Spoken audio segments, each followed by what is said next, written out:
নমস্কার বন্ধুরা, নবরত্নের আখ্যানে আপনাদের সবাইকে স্বাগত জানাই। আজকের আমাদের এক নতুন উপস্থাপনা। গল্পের নাম ভৌতিক। লেখক হচ্ছেন লর্ড হ্যালিফ্যাক্স। তো চলুন শুরু করা যাক আজকের গল্প।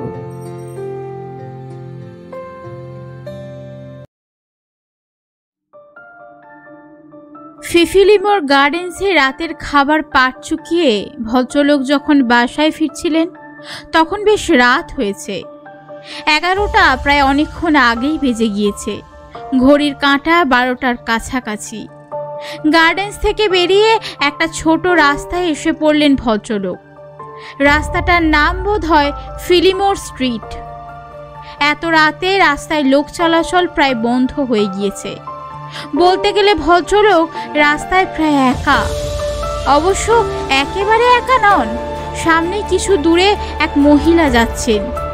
আরো খানিকটা দূরে দেখা যাচ্ছে এক ভদ্রলোককে। ব্যাস, রাস্তায় আর জনমানব নেই। দূরের ভদ্রলোক যাচ্ছেন অত্যন্ত ধীর গতিতে। তার তুলনায় ভদ্রমহিলার গতি দ্রুততর। ফলে কিছুক্ষণের মধ্যেই মহিলা তাকে পেরিয়ে গেলেন। সামনে এগিয়ে ভদ্রলোকের দিকে ঘুরে তাকাতেই মহিলা সঙ্গে সঙ্গে একটা আর্ত চিৎকার করে উঠলেন। দারুণ আতঙ্কে চিৎকারটা করতে করতে তিনি মোড় পেরিয়ে ছুটতে ছুটতে পাশের একটা গলিপথে ঢুকে পড়লেন। ব্যাপার কি হলো ভদ্রমহিলার? উনি হঠাৎ ওরকম ভয় পেলেন কেন? সামনের ওই ধীরগামী লোকটিকে তো গুন্ডা বা বদমাশ বলে মনে হচ্ছে না। উনি তো এখনো আপন মনে হেঁটে চলেছেন। তবে না, ব্যাপারটা বোঝবার চেষ্টা করতে হবে। পেছনের ভদ্রলোক গতি দ্রুততর করলেন। উনি যখন সামনের লোকটির কাছাকাছি এসে পড়েছেন তখন তিনি একটা বাড়ির সামনে এসে থেমেছেন। বোঝা যাচ্ছে এই বাড়িতেই তিনি যাবেন। পকেট থেকে ল্যাচ কি বের করলেন ভদ্রলোক। তারপর দরজা খুলে ভেতরে ঢুকে গেলেন। ভেতরে ঢোকবার সময় রাস্তায় গ্যাসের আলোয় সামনের লোকটির মুখ দেখা গেল পেছনের ভদ্রলোকটিকে। তিনি দেখে আঁতকে উঠলেন। এ কি জীবিত মানুষের মুখ? এই মুখ তো মৃত্যু পাণ্ডুর। ভদ্রমহিলার মিছে ভয় পাননি তাহলে?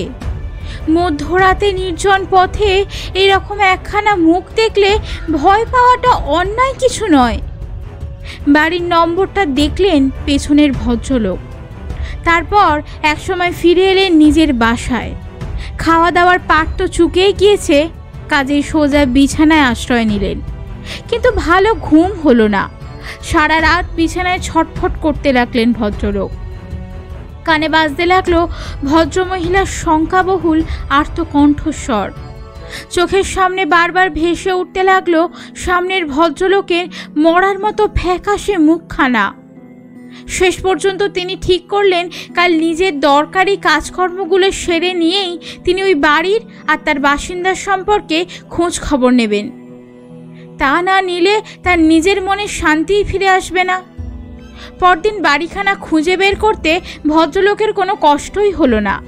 রাস্তার নাম আর বাড়ির নাম্বার তো জানাই ছিল। বাড়ির সামনে এসে দেখলেন দরজার মাথায় একখানা ঘর ভাড়ার নোটিশ টাঙানো রয়েছে। এই নোটিশখানা কাল রাতে ছিল না। যাক, ভালোই হলো, বাড়িতে ঢোকবার একটা ছুতো পাওয়া গেল। ভদ্রলোক আপন মনেই বললেন। দরজায় বেল টিপলেন উনি। একটু পরে একজন বয়স্ক মহিলা দরজা খুলে দিলেন। মহিলার চোখে মুখে চাপা উত্তেজনার ছাপ। জিজ্ঞাসু দৃষ্টিতে তিনি তাকালেন ভদ্রলোকের দিকে। বাড়ি ভাড়ার নোটিশ দেখে খোঁজ খবর নিতে এলাম। হ্যাঁ, আমার বাড়ির কয়েকখানা ঘর ভাড়া দেওয়া হবে। ভদ্রলোক জিজ্ঞেস করলেন, ঘরগুলো একটু দেখতে পারি? নিশ্চয়ই পারেন, তবে আপনি দয়া করে আর একদিন পরে আসুন। এই মুহূর্তে ঘরগুলো দেখাতে একটু অসুবিধে রয়েছে।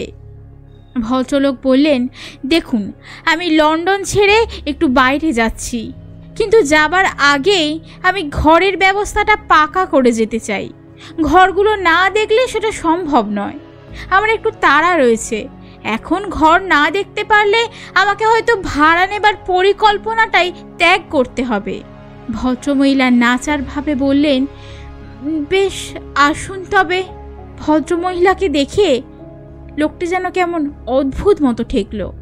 মহিলা ভদ্রলোককে উপরের তলায় নিয়ে গেলেন। দেখালেন কয়েকখানা চমৎকার সাজানো গোছানো ঘর। সুন্দর সুন্দর জিনিস রয়েছে ঘরগুলোর মধ্যে। এসব জিনিস দিয়ে যে ঘর সাজিয়েছে সে জানে কি করে জীবনযাত্রাকে স্বাচ্ছন্দ্যময় করে তুলতে হয়। বাহ, চমৎকার!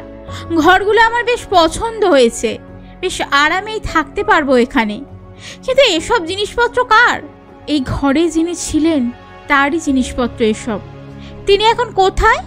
ভদ্রমহিলা প্রথমটা এই প্রশ্নের কোনো উত্তর না দিয়ে এড়িয়ে গেলেন। গত রাতের ঘটনা এবং বাড়িওয়ালির এড়িয়ে যাওয়া ভাবভঙ্গি দেখে ভদ্রলোকের মনে কেমন যেন একটা অস্বস্তিকর সন্দেহ দানা বেঁধে উঠল। তিনি একটু কড়া গলায় এবার জিজ্ঞেস করলেন, বলুন, আপনার আগেকার ভাড়াটে কোথায়? শেষ পর্যন্ত ভেঙে পড়লেন মহিলা।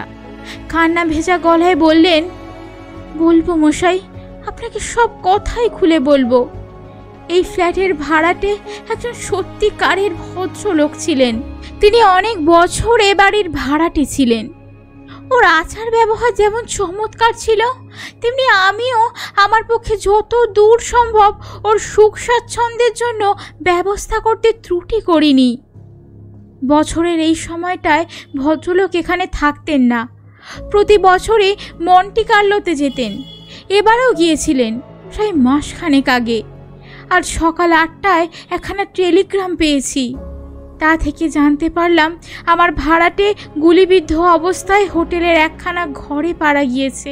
ভদ্রলোক বোধহয় আত্মহত্যা করেছেন, কেননা মৃতদেহের হাতে একটা পিস্তল ছিল। গুলি মাথা ভেদ করে যাওয়ায় ভদ্রলোকের মৃত্যু হয়েছে সঙ্গে সঙ্গেই।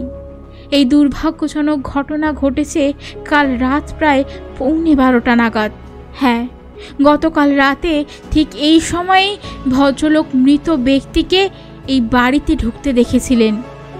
প্রয়াত মানুষটির আত্মা কি তার প্রিয় আবাসভূমির মায়া ত্যাগ করতে পারেনি? এই প্রশ্নের উত্তর কেই বা দেবে?